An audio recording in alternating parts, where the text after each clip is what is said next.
Welcome back. ಮಂಗಳೂರಲ್ಲಿ cooker bomb ಸ್ಫೋಟ ಪ್ರಕರಣ ಸಂಬಂಧ ನ್ಯೂಸ್ 18 ಕನ್ನಡಕ್ಕೆ ರಿಯಲ್ ಪ್ರೇಮ್ರಾಜ್ ಪ್ರತಿಕ್ರಿಯೆ ಕೊಟ್ಟಿದ್ದಾರೆ. ಅವ್ರು ಹೇಳಿರೋದು, ನನ್ನ ಆಧಾರ್ ಕಾರ್ಡ್ 6 ತಿಂಗಳ ಹಿಂದೆನೆ ಮಿಸ್ ಆಗಿತ್ತು. ನೆನ್ನೆ ಪೊಲೀಸ್ ಅಧಿಕಾರಿಗಳು ನನಗೆ ಫೋನ್ ಮಾಡಿದ್ರು.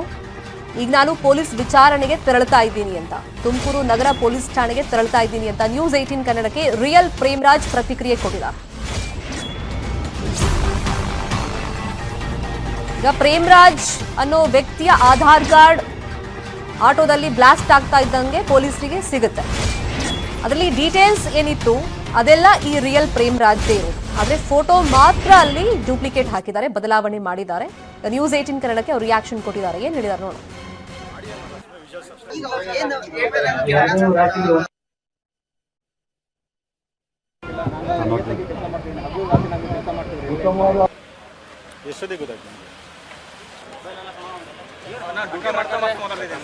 ಇವರು ಜನರಿಗೆ ಪ್ರತಿನಿತ್ಯ ಬೇಕಾಗಿರುವ ಲಾಂಡ್ರಿ ಬಿಸ್ನೆಸ್ ಶುರು ಮಾಡಿ ತಿಂಗಳಿಗೆ 3 ಲಕ್ಷ ಲಾಭ ಮಾಡ್ತಿದ್ದಾರೆ. ನೀವು ಕಲಿಬೇಕಾ? ಫ್ರೀಡಮ್ ಆಪ್ ಅನ್ನ ಈಗಲೇ ಡೌನ್ಲೋಡ್ ಮಾಡಿ. ಇಲ್ಲಿ 6 ತಿಂಗಳ ಹಿಂದೆ ನನ್ನ ಆಧಾರ್ ಕಾರ್ಡ್ ಕಳೆದು ಹೋಗಿತ್ತು, ಅಂದ್ರೆ ಮಿಸ್ ಆಗ್ಬಿಟ್ಟಿತ್ತು ಅದು. ಅದಾದ್ಮೇಲೆ ನಾನು ಬೇರೆದು ಅಪ್ಲೈ ಮಾಡಿದೆ, ತಗೊಂಡೆ. ಈ ತರ ಆಗುತ್ತೆ ಅಂತ ನನಗೂ ಗೊತ್ತಿರಲಿಲ್ಲ. ಹಂಗಾಗುತ್ತೆ ಅಂತ ಮೊದಲೇ ಏನಾದರೂ ಕ್ಲೂ ಸಿಕ್ಕಿದ್ರು ನಾನು ಕಂಪ್ಲೇಂಟ್ ಕೊಟ್ಬಿಡ್ತಾ ಇದ್ದೆ.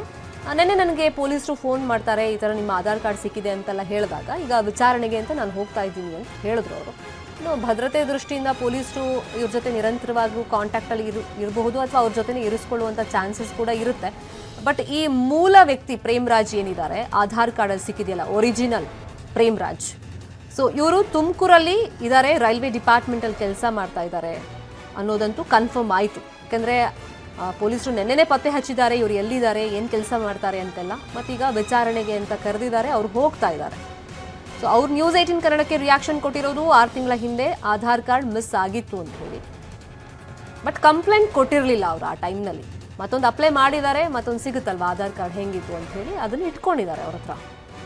ನಾನು ಆಗಲೇ ಹೇಳ್ತಾ ಇದ್ದೆ, ಇಂಥ ಸಂದರ್ಭದಲ್ಲಿ ನಾವು ಎಚ್ಚೆತ್ಕೊಳ್ಬೇಕಾಗುತ್ತೆ. ಯಾಕಂದರೆ ತುಂಬ ಜನ ಏನು ಮಾಡ್ತಾರೆ, ಈ ಆಧಾರ್ ಕಾರ್ಡ್ ಅಥವಾ ಪ್ಯಾನ್ ಕಾರ್ಡ್ ಎಲ್ಲ ಮಿಸ್ ಆದಾಗ ಈ ಗೌರ್ಮೆಂಟಿಂದ ಏನು ನಮಗೆ ಐಡೆಂಟಿಟಿ ಕಾರ್ಡ್ಗಳು ಅಂತ ಸಿಕ್ಕಿರುತ್ತೆ, ಸೊ ಅವು ಮಿಸ್ ಆದಾಗ ಯಾರು ಕಂಪ್ಲೇಂಟ್ ಕೊಡಲ್ಲ, ಅಷ್ಟು ತಲೆ ಕೆಡಿಸ್ಕೊಳ್ಳೋಕ್ಕೂ ಹೋಗಲ್ಲ. ಇನ್ನೊಂದು ಅಪ್ಲೈ ಮಾಡ್ತೀವಿ, ಇನ್ನೊಂದು ಸಿಗುತ್ತೆ, ಇಟ್ಕೊಂಡ್ಬಿಡ್ತೀವಿ ನಾವು.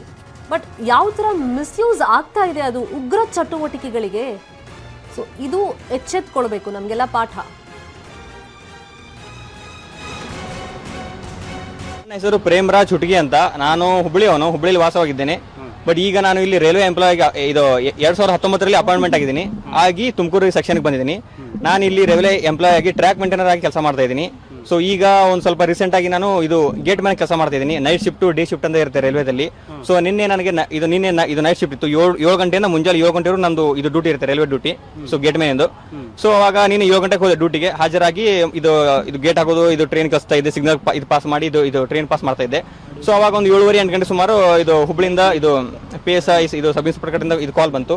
ಎಲ್ಲ ಎನ್ಕ್ವೈರಿ ಮಾಡಿದ್ರು, ಹಿಂಗೆಲ್ಲ ಆಯಿತು, ಇದು ಆಧಾರ್ ಕಾರ್ಡ್ ಎಲ್ಲಿ ಕಳ್ಕೊಂಡಿದ್ರಿ ಏನಂತೆಲ್ಲ ಸೇಮ್ ಎನ್ಕ್ವೈರಿ ಎಲ್ಲ ಮಾಡಿದ್ರು. ಸೊ ಅದಕ್ಕೆಲ್ಲ ನಾನು ಮಾಹಿತಿ ಕೊಟ್ಟೆ. ಫೋಟೋ ಕೇಳಿದ್ರು, ನಂದು ಫೋಟೋಸ್ ಕೊಟ್ಟಿದ್ದೀನಿ ವಾಟ್ಸಪ್ಪಲ್ಲಿ. ಆಮೇಲೆ ನಮ್ಮ ತಂದೆ ತಾಯಿಗಳೆಲ್ಲ ಎನ್ಕ್ವೈರಿ ಮಾಡಿದ್ದಾರೆ. ತಂದೆ ತಾಯಿಗಳಿಗೆ ಎಲ್ಲ ಇದು ಮಾರ್ಕಸ್ ಕಾರ್ಡು ಎಲ್ಲಿ ಓದಿದ್ದೀನಿ ಎಲ್ಲ ಹೇಳಿದ್ದಾರೆ ನನಗೆ. ಸೊ ಅದೆಲ್ಲನೂ ಅವರು ಮಾಹಿತಿ ಪರಿಶೀಲನೆ ಮಾಡಿದ್ದಾರೆ. ಆಮೇಲೆ ನಾನು ಇರೋದಲ್ಲಿ ವಾಸಸ್ಥಳ ಇಲ್ಲಿ ಇರೋದಂದ್ರೆ ನಾನು ಹಿರಳ್ಳಿ ಇರ್ತೀನಿ. ಹಿರಳ್ಳಿ ನಂದು ಪ್ರೈವೇಟ್ ಮನೆ, ಇದು ಬಾಡಿಗೆ ಮನೆ ಇದೆ. ಸೊ ಆ ಬಾಡಿಗೆ ಮನೆಯಲ್ಲಿ ವಾಸವಾಗಿದ್ದೀನಿ. ಸೊ ನಾನು ಗೇಟ್ ಕೆಲಸ ಮಾಡ್ತಿದ್ದೀನಿ. ಸೊ ನಿನ್ನೆ ಈ ಥರ ಏನೋ ಇದು ದುರ್ಗತಿ ಆಗಿದೆ ಅಂತೆ ಮಂಗಳೂರಲ್ಲಿ. ಅದಕ್ಕೂ ನನಗೆ ಯಾವುದೇ ಸಂಬಂಧ ಇಲ್ಲ. ಅಲ್ಲಿ ಏನೋ ಬಾಂಬ್ ಏನೋ ಇದು ಸ್ಫೋಟ ಆಗಿದೆ ಅಂತೇನೋ ಅವರು ನನಗೆ ಇದು ಫೋನ್ ಮಾಡಿ ಇದು ಸಾಹೇಬ್ರು ಹೇಳಿದ ಮೇಲೆ ಗೊತ್ತಾಯಿತು ಈ ಥರ ಆಗಿದೆ ಅಂತ. ಅದಕ್ಕೆ ನನಗೆ ಯಾವ್ದು ಸಂಬಂಧ ಇಲ್ಲ. ಸೊ ನಂದು ಆಧಾರ್ ಕಾರ್ಡು ಅಲ್ಲಿ ಸಿಕ್ಕಿದೆ ಅಂತೆ. ಅದು ನಂದು ಹೌದು ನನಗೆ ಗೊತ್ತಿಲ್ಲ. ಬಟ್ ನಂದು ಅದನ್ನ ಕಳ್ಕೊಂಡಿದ್ದು ನಿಜ. ಬಟ್ ಅಲ್ಲಿ ಕಳ್ಕೊಂಡಿಲ್ಲ. ನಾನು ಹುಬ್ಳಿ ಕಡೆ ಕಳ್ಕೊಂಡಿರ್ಬೋದು, ಅಥವಾ ನಾನು ಬಸ್ಸಲ್ಲಿ ಕಳ್ಕೊಂಡಿದ್ದೀನಿ ಒಂದ್ಸತಿ. ಹಂಗೆ ಅದನ್ನ ಒಂದು ಚೆನ್ನಾಗಿ ನೆನಪಿದೆ. ಇನ್ನೊಂದು ಸ್ವಲ್ಪ ಒಂದು 6 ತಿಂಗಳ ಹಿಂದೆ, ಆಮೇಲೆ 1.5-2 ವರ್ಷ ಅಥವಾ ಅದಕ್ಕಿಂತ ಹಿಂದೆ ಕಳ್ಕೊಂಡಿರ್ಬೋದು ನಾನು. ಅದು ಅಷ್ಟು ನೆನಪಿಲ್ಲ. ಹಾಂ ಸರ್. ಸರ್, ನಾನು ಆಧಾರ್ ಕಾರ್ಡ್ ಕಳೆದಾಗ ಯಾಕೆ ಕೊಟ್ಟಿಲ್ಲ ಅಂದ್ರೆ, ಅದು ನಾನು ಮತ್ತು ಜೆರಾಕ್ಸ್ ಸೆಂಟರಲ್ಲಿ ಹೋದ್ರೆ ನಂದು ಇದು ನಂಬರ್ ಇರ್ತಲ್ಲ, 12 ಇದು ನಂಬರ್ ಅದು ಹಾಕಿದಾಗ ಮತ್ತೆ ಬರುತ್ತಲ್ಲ, ನಾವು ಮತ್ತೆ ತಗೊಂಡು ಅದ್ರ ಬಗ್ಗೆ ತಲೆ ಕೆಡಿಸ್ಕೊಂಡಿಲ್ಲ. ಬಟ್ ಅದು ಇಷ್ಟು ದೊಡ್ಡದ ಕೃತ್ಯಕ್ಕೆ ಹೋಗುತ್ತೆ, ಈ ತರ ಮಿಸ್ಯೂಸ್ ಮಾಡ್ಕೊಂಡಿದ್ದಾರೆ ಅನ್ನೋದು ನಂಗೆ ಗೊತ್ತಿರಲಿಲ್ಲ. ಸೊ ಈ ತರ ನಕಲಿ ನಂದು ಹೆಸರು ತಗೊಂಡು ಅವ್ರೇ ಮಾಡಿದ್ದಾರೆ ಅನ್ನೋದು ಬಹಳ ತಪ್ಪು ಸರ್. ಅದು ನಾವು ನಿಯತ ಕೆಲಸ. ಹೌದು ಹೌದು ಸರ್, ನಾನು ಅವಾಗ ಕೊಡ್ಬೇಕಾಗಿತ್ತು, ಕೊಟ್ಟಿಲ್ಲ. ಯಾಕಂದ್ರೆ ನಮ್ಗೆ ಸಿಗುತ್ತೆ ಅಂತ ಅನ್ಕೊಂಡು ನಾನು ಮತ್ತೆ ಸುಮ್ಮಾಗ್ಬಿಟ್ಟೆ. ಸೊ ಅದು ತಪ್ಪು. ಬಟ್ ಈ ತರ ನಮ್ದು ತಗೊಂಡು ಅವರು ನಕಲಿ ಅದನ್ನ ಏನೇನು ಮಾಡ್ಕೊಂಡು ಮಾಡಿದ್ರೆ, ನಾವು ಇಲ್ಲಿ ನಿಯತ್ತಾಗಿ ರೈಲ್ವೆ ಇದು ಕೆಲಸ ಹಗಲು ರಾತ್ರಿ ಕೆಲಸ ಮಾಡ್ಕೊಂಡು ಹೋಗ್ತಿರ್ತೀವಿ.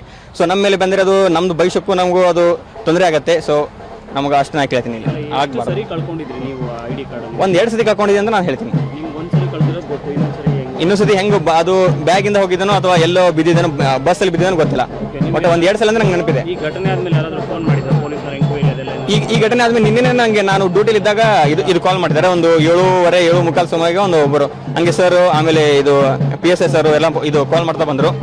ಸೊ ಅವಾಗಿಂದ ನಂಗೆ ಮಾಹಿತಿ ಗೊತ್ತದ. ಅಲ್ಲಿವರೆಗೂ ನನಗೆ ಯಾವುದೇ ಇದಕ್ಕೆ ಮಾಹಿತಿ ಗೊತ್ತಿರಲಿಲ್ಲ. ಸೊ ಅವರೆಲ್ಲ ಅವ್ರು ಕೇಳ್ತಾ ಬಂದ ಕ್ವಶನ್ಸ್, ಆ ಕ್ವಶನ್ಗೆಲ್ಲ ಇದು ಆನ್ಸರ್ ಮಾಡಿದ್ದೀನಿ. ಅಲ್ಕುಮಾರ್ ಸರ್ ಫೋನ್ ಮಾಡಿ ಈ ಥರ ಆಗಿದೆ ಅಂತಂದ್ರು. ನಂಗೆ ಗೊತ್ತಿರಲಿಲ್ಲ ಸರ್. ಹೌದಾ ಸರ್, ನಂಗೆ ಗೊತ್ತಿಲ್ಲ ಸರ್, ಅದು ಮಿಸ್ಯೂಸ್ ಆಗಿದೆ ಅಂತ ಏನೇನು ಅದು ಹೇಳ್ತಿದ್ರು ಸರ್. ನಾನು ಸ್ಫೋಟ ಆದಂತಹ ಜಾಗಕ್ಕೆ FSL ಟೀಮ್ ದೌಡಾಯಿಸಿದೆ.